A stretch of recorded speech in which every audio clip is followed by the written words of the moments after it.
স্নেহের বন্ধন নামক ভবনে থাকেন তারা। আদতে তারা স্বগৃহহীন। নিউ ব্যারাকপুর পৌরসভার অধীনস্থ রাজ্যের লাইভলিহুড মিশনের দেওয়া ঘরগুলি তাদের আশ্রয়, জীবনের স্পন্দন। কিন্তু সে স্পন্দন যেন আরও বাড়িয়ে দিলেন নিউ ব্যারাকপুর থানার ওসি সুমিত কুমার বৈদ্য, কারণ তার একমাত্র পুত্রের নামও স্পন্দন। কিভাবে বাড়ালেন? 9ই এপ্রিল ছিল স্পন্দনের জন্মদিন, আর সেই উপলক্ষে সকলের অলক্ষ্যে তিনি আয়োজন করলেন এক বিশেষ জন্মদিন পালনের। স্পন্দন বোধহয় একেই বলে, কারণ জন্মদিনের অতিথি আপ্যায়ন সারলেন স্নেহের বন্ধনে থাকা আবাসিকদের মধ্যে। তৈরি করা খাবার নিয়ে সস্ত্রীক স্নেহের বন্ধনে গিয়ে প্রায় 22 জন আবাসিককে নিজেদের হাতে খাবার খাইয়ে তৃপ্তি পেলেন। সেই সাথে সকলকে দিলেন একখানি করে পবিত্র গীতা গ্রন্থ।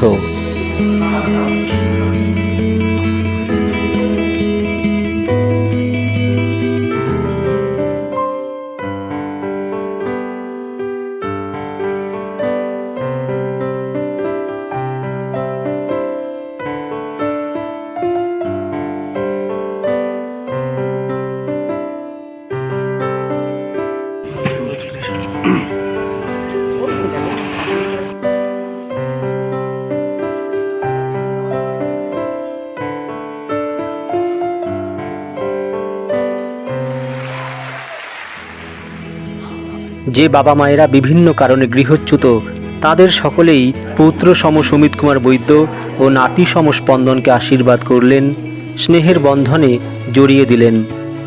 একজন পুলিশ অফিসারের পরিবারের এমন বিরলতম অনুষ্ঠানের আয়োজনে তারা যেমন খুশি, খুশি হয়েছে স্পন্দনও।